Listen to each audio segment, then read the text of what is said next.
Good morning, everyone.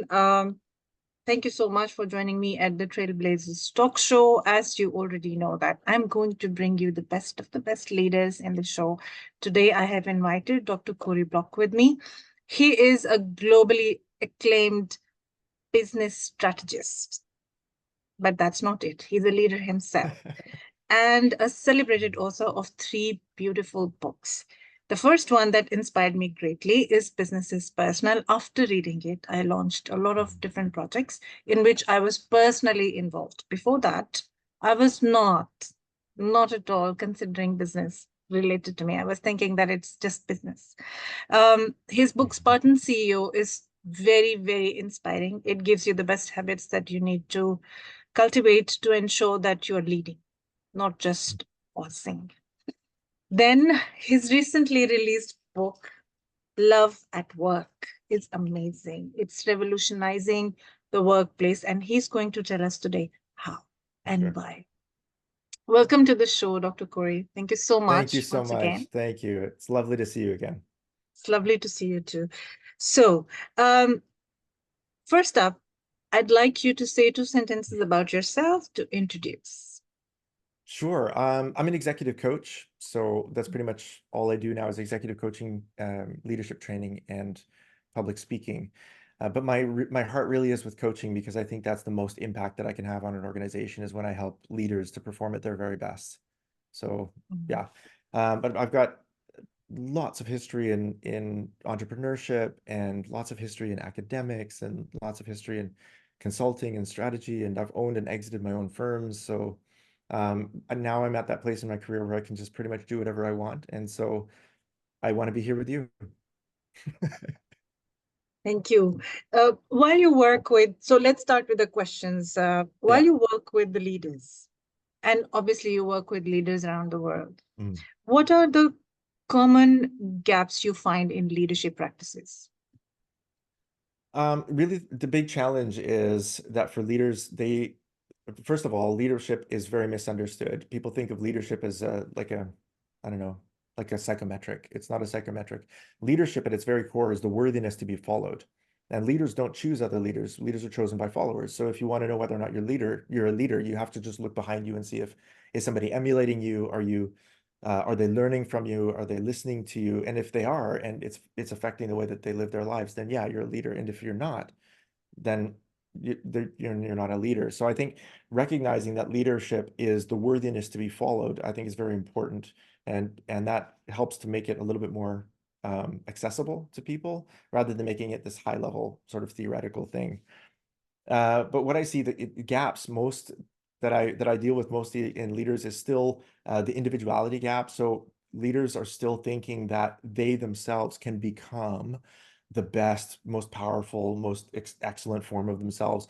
They're spending way too much time trying to fix their weaknesses. And if you, as a leader, have all of these strengths and you're spending all this time fixing your weaknesses, the time you invest trying to fix your weaknesses is time invested in thinking that you might be a god someday, right? Because if we could all fix all of our weaknesses, then we would be a god, but none of us are gods. So acceptance of weaknesses really is just an acceptance of your own humanity.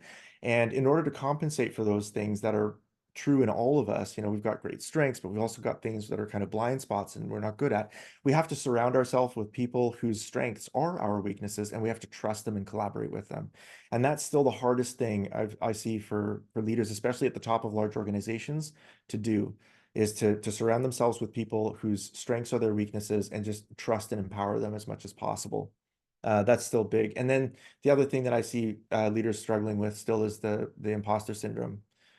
This idea that, they know for some reason that they're not good enough for what they're doing, and they're just hoping nobody finds out. And then from time to time, they yell loudly to scare people away so they don't get too close and see how inept they might feel or insecure they might feel. And actually, we're all just humans, and in those leadership roles, even the imposter syndrome is really just a matter of presentation. It's not a matter of actual capacity gap.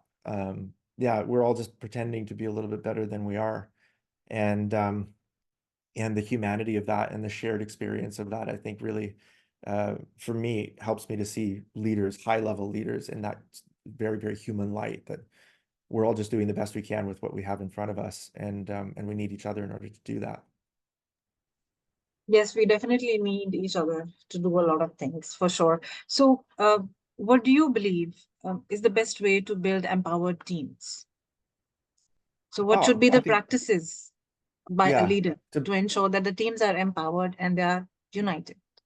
Yes, first of all, build a team out of people who are diverse, right? Diverse capabilities, diverse backgrounds, diverse worldviews, because the only way you're ever going to be omni-talented as a leader is if you're surrounded by people who have all of the talents, but among them, right? So among your team, you have all of the talents. And in that way, in community, you can kind of become a little bit godlike because you'll have a lot better view of whatever problem or opportunity that you're facing in that diversity. So number one is get your diversity measure up. Number two, embrace the friction, because when you get your diversity measure up, guess what? People aren't going to see things the same way as you do.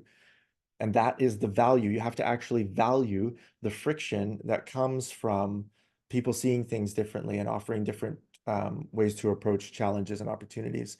So you have to embrace that diversity. And then three is just get out of the way. You know, if you have a really good team that's strong and they're performing, try not to meddle too much. Don't try not to micromanage and just, you know, try to stay out of the way and keep them in their areas of strength as much as you can. In terms of empowerment, empowerment is also fairly commonly misunderstood. A good deal of people still think of empowerment as resources plus responsibility, but that's an assignment. You can give that to any student, any secretary, any worker. You give them resources and responsibility, and that's an assignment. But if you real empowerment, the resources and responsibility is part of it, but it also has to come with authority and accountability. So on top of the resources and responsibility, you have authority, which is the right to decide how something gets done.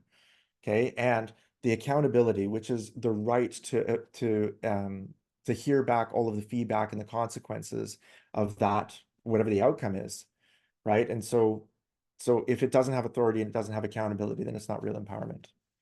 So those are the two big things. Diversity and authority probably are the biggest challenges. Right. I will pick authority now. First, I picked godlike, and then I picked authority from our conversation. So you repeated godlike two times, and I was like, Yeah. I'm going to pick it. All right. When you say that leaders sometimes aspire Yeah. to have qualities godlike, Mm. Yeah. okay, that entails power, that entails Yeah. influence, that talks about control, that also Mm. tells that perhaps the godlike authority, Mm. control, and power is giving the leader the privilege of um, pulling the reins of people. Do you Yeah. think that these things are still there in the boardrooms, Uh, in the leadership?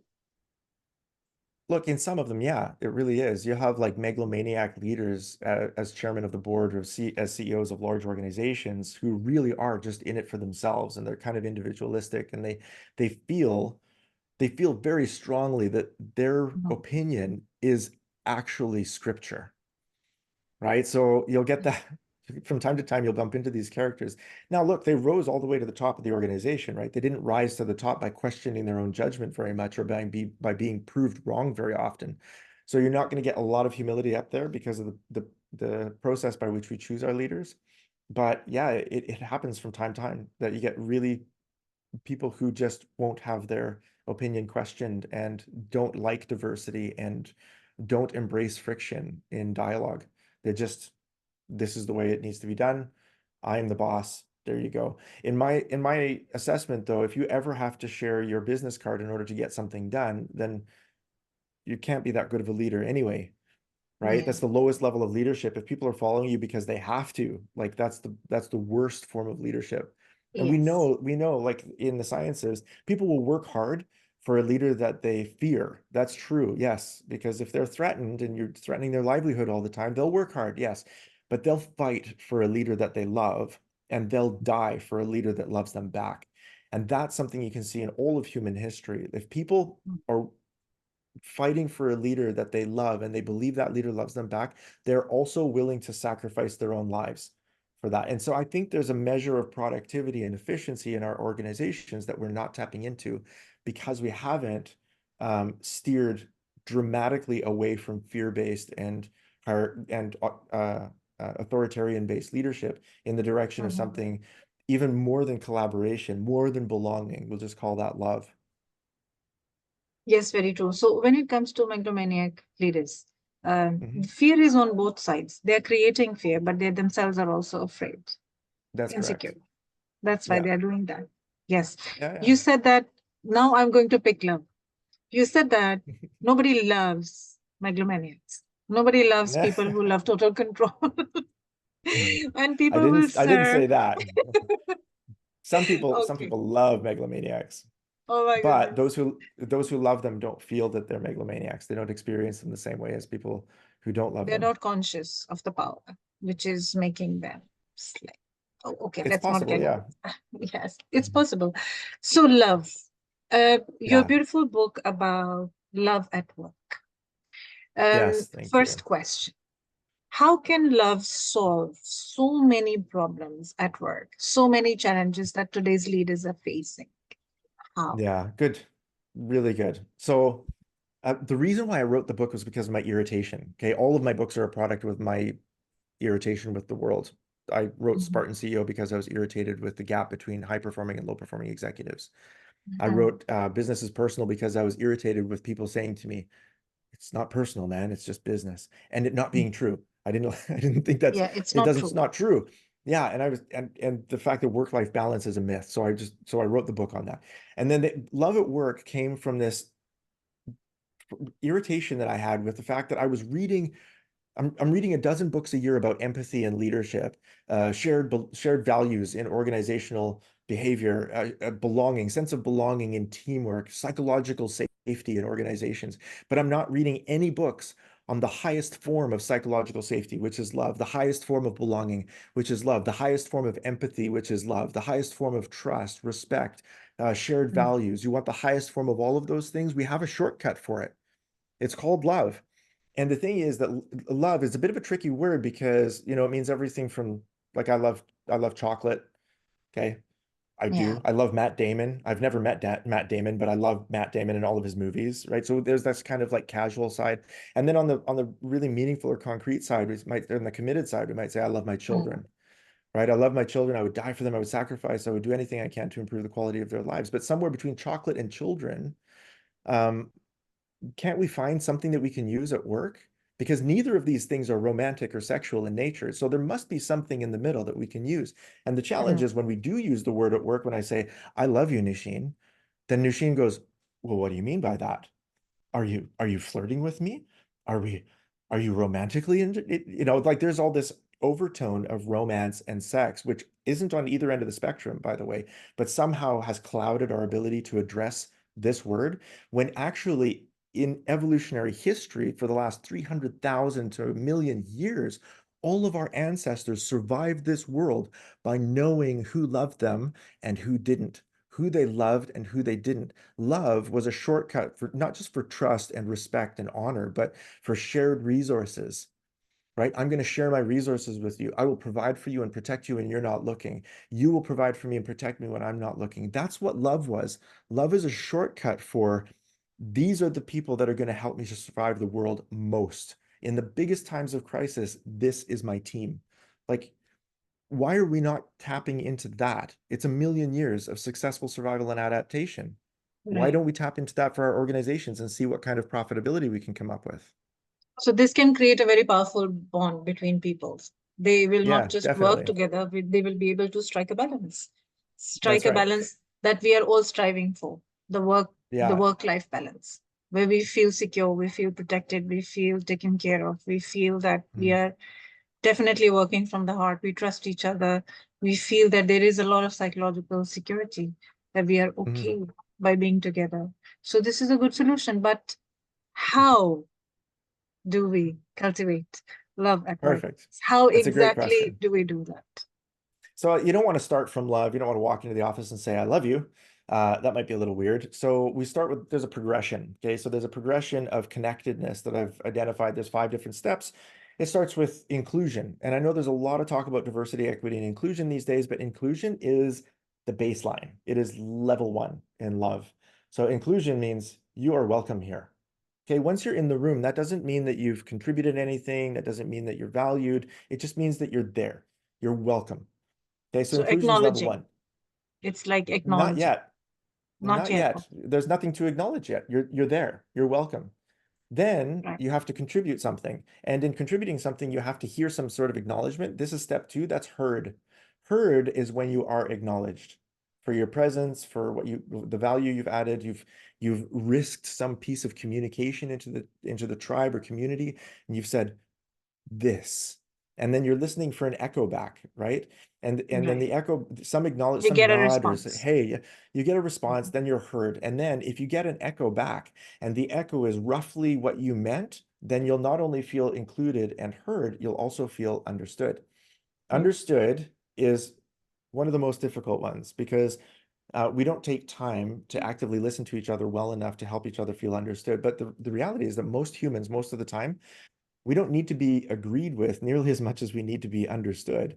And Mhm. in your organization, if your people feel understood, they'll be much more okay with, going a different direction than they wanted, as long as they feel that they've been included, heard, and understood.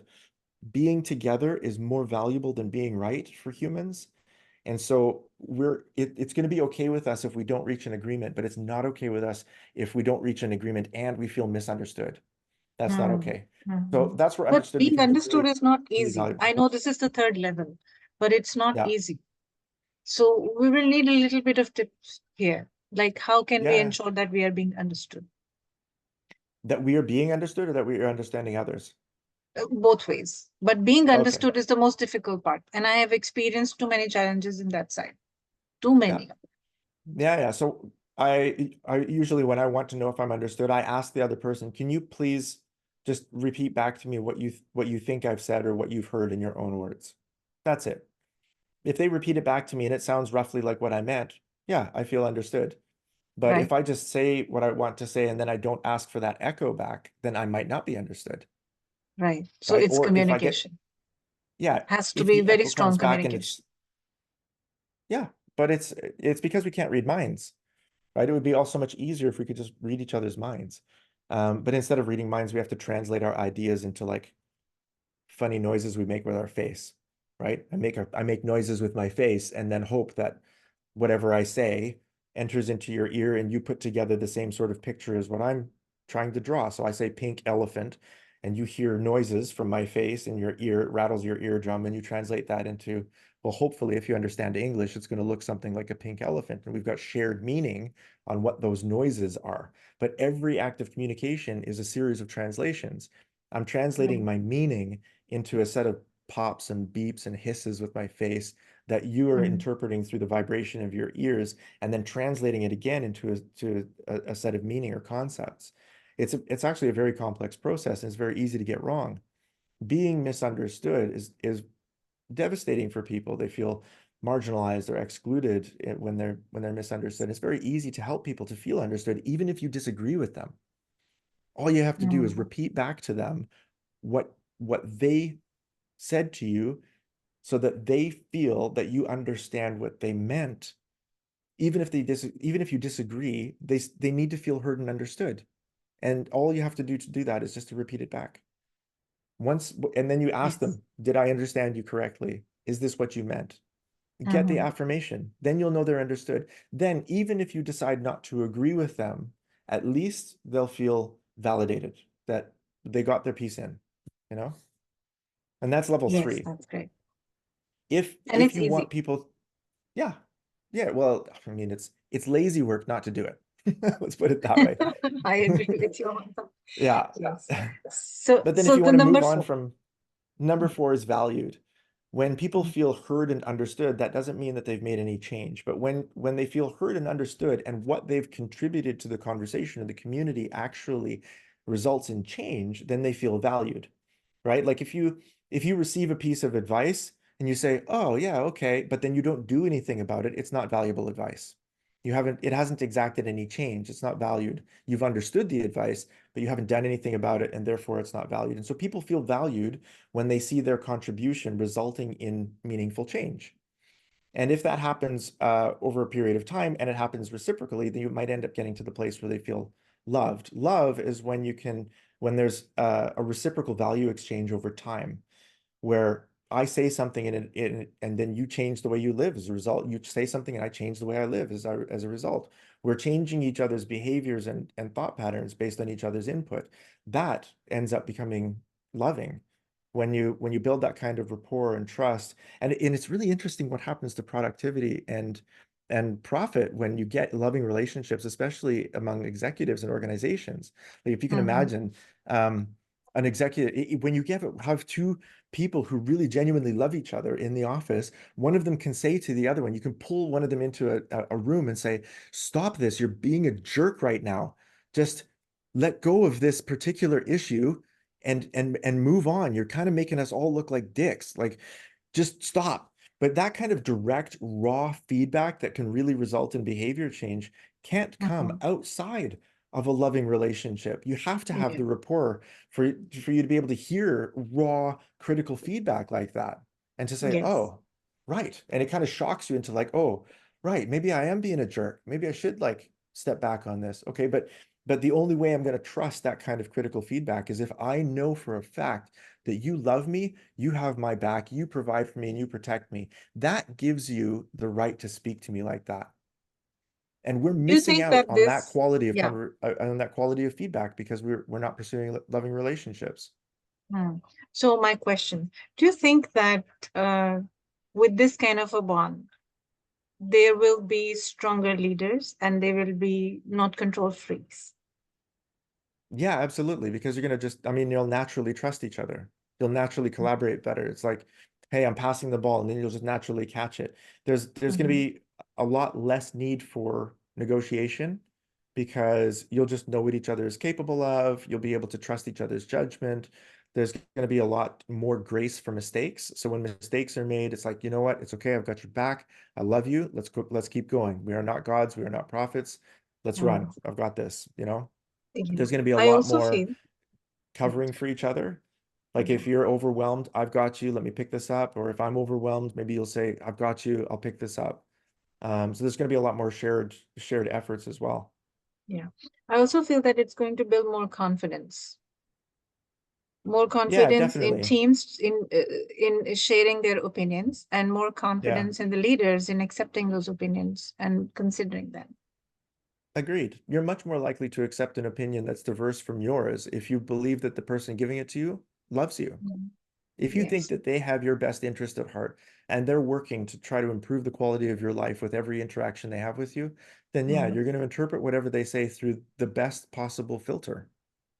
That automatically resolves a lot of conflicts at workplace, and people are more empathetic. Yeah. Yeah, I think maybe better than even resolving them, it just avoids them altogether. Hmm. Like we just don't need to have as many conflicts. I don't look. I love my family, okay? And there's always conflict in family. But what do we do in family, right? We yell at each other for a little bit and then we have dinner because that's what family does, right? And you're never going to be in an economic tribe where there's no conflict at all. But with love, you can weather those storms and you can believe the best in each other, even when you're yelling at each other, right? You can yell at each other without saying, you're a horrible person. You can say, I don't agree with you about this. And it's not about there's no character assassination, there's no blame shifting. It's just, okay, we disagree about something and we might disagree about it strongly, but our disagreement isn't heavy enough for me to want to break relationship with you because that's not what love does. So love actually as a psychological shortcut might allow us to process decisions much more robustly than we could otherwise. Hmm.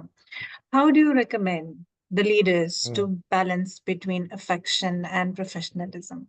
Because I don't, if someone is very affectionate for, mhm. let's say, a group of employees, they might be favoring them more than others, no? Because it's Look, natural bent. I So how don't I will don't they equate balance? I don't equate affection and love. I don't think they're the same thing. I can be Okay. affectionate with somebody I don't love, and I can love somebody I'm not being affectionate with. I think the balance needs to, like we also understand as parents, love is sometimes tough. Love is doing the hard thing. Love is, helping to steer people in the direction of where they should go for their own good and not where they want to go because they're lazy or greedy or selfish, right? Like love is sometimes really challenging. Love is valuing the tribe over any single member of the tribe. Love is making the hard choices. Love is tough. It's not easy. It's not nice. I don't think it's cuddly and affectionate. And Mm. it's definitely not always sexual or romantic. It's a level of commitment that we have in relationship to each other that allows us to shortcut a lot of the negotiations that typically wear down the efficiency of our organizations. If we loved each other, then trust and respect and mutual support follow. Those are the natural byproducts of it. So it's the genuine connection. Yeah. Yeah. Like, look, I'm never going to survive the planet without other relationships. Yes. Individualism among humans, strictly speaking, is pretty fatal, right? You're not going to be able to get through a single day of your life without interacting with like 100 different lives. Mhm. So, at the very core, we're a social species. We're so social that we even need each other just to have another layer of humans, right? You can't make another layer of humans unless you're in some kind of relationship. And then if you want that other layer of humans to survive, you're going to have to provide for them and protect them for at least like 10 years until they can provide for and protect themselves. So we're an intrinsically social species, and individualism among humans tends to be fatal. You tend to become ostracized and excluded if you're strictly speaking individualistic. And look, everybody's selfish, but the most effective form of selfishness is together on teams with shared goals. And if we get together on teams, we'll call them economic tribes or businesses, whatever. Our economic tribes have shared goals. And as we complete those shared goals, we all get, as an economic tribe, we get a share, we get resources, and we spread those resources out so that everybody eats and everybody's kids get educated, and everybody gets gas in the car and food on the plate and a nice vacation every year. That's what we're actually working for. And Mhm. love is a really big missed opportunity for bonding and belonging on those kinds of teams. Remember that every employee's efforts is feeding your family, and your efforts are feeding theirs. That's the game you're actually in. So, and love, I think, is its most efficient, um, its most efficient play. And I think we're just missing out on it because we became allergic to the word because of sexual harassment and Yeah. romance and sex in the office and stuff. Workplace And romances. look, Yeah. those things aren't going away. Okay, sexual harassment's Mhm. not going away. But what is true, and very interestingly, is that as gender diversity has gone up, right? So we have more gender balance in the office. Sexual harassment is coming down, and that's Yeah. not relative. That's absolute. The absolute occurrences of sexual harassment are coming down, even though there's much more gender balance in the workplace than there used to be. So it seems like over at least the last 10 to 15 years, as Mhm. women and men are working together in the office more, we're kind of just getting a little more mature about it. Yeah. To the place where there's a lot of people who say that they've got like a work spouse, same And sex, there different is, sex, doesn't matter. yeah. But And there's a then there there's a is a lot person at of, work that they're bonded to like that. yes. And then there is a lot of awareness about work ethics. Organizations have been working very strongly on work ethics now. So that has made a big difference in controlling that kind of emotions. Coming to the conversation back, yes, it's brilliant and insightful to have love at work Thank you. for the Thank right you. reasons. That strong connection that binds people together and makes them work for from their heart, for the heart, for everybody's well-being, for growth, Thank and you. for high peak performance together. Thank you so much for today, Dr. Corey. It's as My pleasure. always, we had a learning session My and a pleasure. very nice conversation with you. I look forward to inviting you to another show very soon. Till then, have a good day and take care. Thank you, Nisheen. Thank you. Thank you so much. Thank you. Bye bye. Bye.